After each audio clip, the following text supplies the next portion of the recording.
Hey guys, welcome back to the channel. Today we'll be talking about why Hedera may be the best option for DLT developments around the world. So I recently came across the following article published by Forbes, where Forbes detailed how DLT could be a means of overcoming a number of limitations industries around the world currently face, including sustainability, eco-friendliness, and improving supply chain actions. So the article initially detailed how DLT could provide a backbone for transparent ESG reporting, and as mentioned, how this protocol could be a means of overcoming a number of limitations, especially surrounding improving sustainability and improving supply chain actions. So the article initially detailed how DLT could be a means of achieving sustainability and how a number of industries around the world could take advantage of the innate benefits attached to blockchain and hashgraph technology to improving supply chain actions.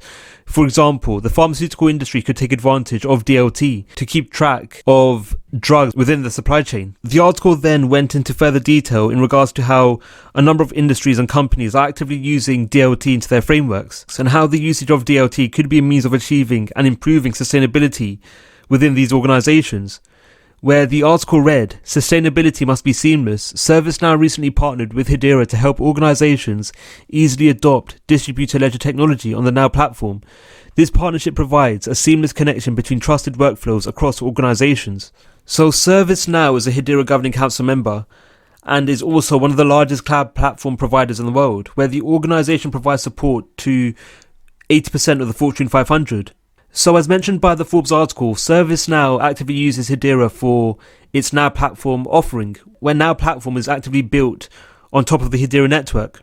So ServiceNow allows its customers to take advantage and actively use Now platform for a number of use cases, especially surrounding the ability for datasets to be stored securely and at scalable levels, where ServiceNow takes advantage of the innate qualities and benefits attached to Hedera, especially Hedera's high degrees of scalability and security, as Hedera offers asynchronous Byzantine fault tolerance. So this means that if a user chooses to store their datasets on Now platform over more mainstream or centralized cloud platform providers, such datasets will be safer and more secure. And this is coupled with the high degrees of scalability offered by the Hedera network, where Hedera offers the ability for thousands of datasets to be actively stored and verified per second, without overly disrupting the latency of Now platform and in extension Hedera.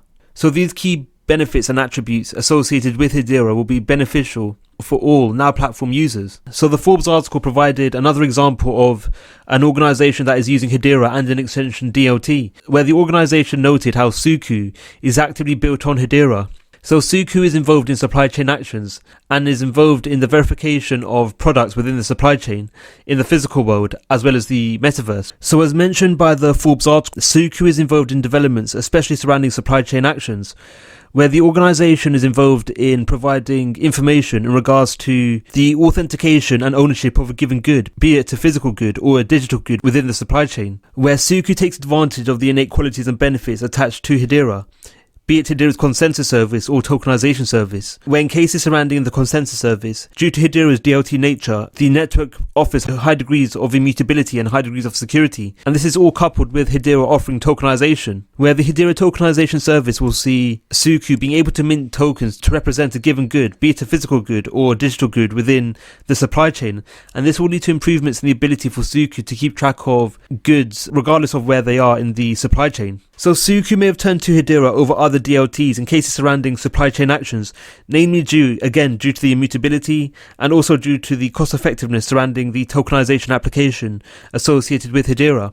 When cases surrounding immutability, due to Hedera's DLT nature and Hedera being and providing asynchronous Byzantine fault tolerance, there'll be a lower risk of a malicious entity actively attacking the Hedera network at a given time, and thus datasets actively stored on Suku and information in regards to goods within the supply chain will be protected and won't be corrupted by a malicious entity. And this is all coupled with the Hedera tokenization service being cost effective.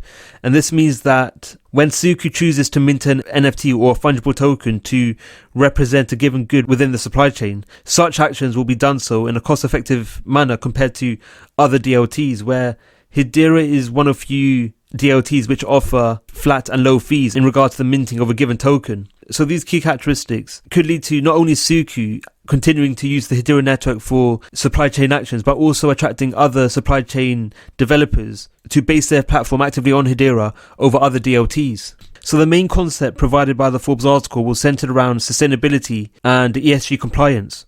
So Hedera could be the network of choice for developments surrounding ESG. So in a recent paper published by the Hedera Governing Council member and world-renowned university UCL, the university found that Hedera was the most eco-friendly DLT on the marketplace, where the network consumes 0.02 watts of energy per hour per transaction. So the energy efficient nature surrounding the usage of the Hedera network could lead to more organizations turning to Hedera for ESG developments and potentially even nations turning to Hedera. So this has actually been seen quite recently, where the Australian government is working alongside the payment processor giant FPOS in developing a digital ID framework within Australia. And this development sees the active usage of Hedera, where Hedera will be the underlying network which will actively verify transactions and the storage of information in regards to personal ID. So the benefits attached to Hedera, be it the scalability, immutability, and the ESG compliant nature surrounding Hedera, could lead to more developers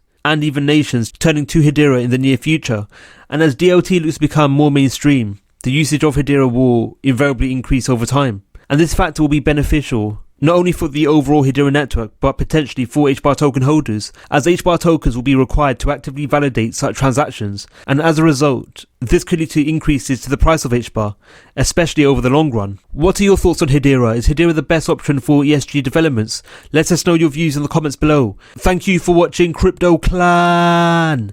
Don't forget to like, subscribe and click on the notification bell. Let us know your views in the comments below. Thank you for watching and we'll see you in the next video.